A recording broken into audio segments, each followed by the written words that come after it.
Tatlo ang nasawi sa panibagong kaso ng ambush sa Cotabato. Sa pagkakataong ito, away pamilya ang tinitignang motibo. Para bigyan ng mukha ang balita, Mobile Journal, Kayla Macantal.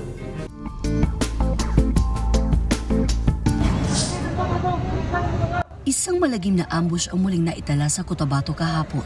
Nangyari ito sa bayan ng Midsayap, kung saan tatlong nasawi sa pananambak.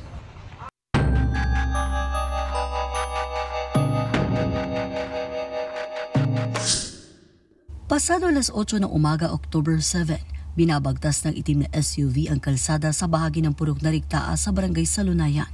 Dito na rin sila dinikitan ng isang minivan na ang mga sakay, pawang mga gunman pala. Walang kabog-abog na nilang pinaulanan ng balang itim na SUV. Nadamay pa sa pamamaril ang kasabay nilang isang pampasaherong tricycle.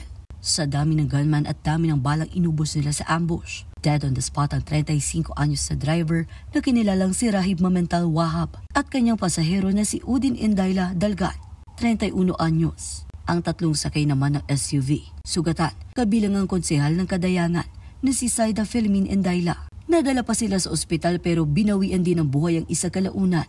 Kinukundina natin yung pamamaril. Nagagawin po namin lahat ang aming makakaya para mabigyan po natin ng hustisya yung namatayan at yung biktima, sugatan. Patuloy ngayon ang hot pursuit operation ng Midsayap MPS at 34th Infantry Battalion. Hindi pa rin kasi matukoy kung sino at ilan ang salarin, pero hindi inaalis sa mga otoridad na posibleng away pamilya ang punot dulo ng krimen. I strongly condemn this violence na ito ay reduba or kung ano man. Mga kapatid, Mobile Journal, Kayla Macantal, hatid ang mukha ng balita.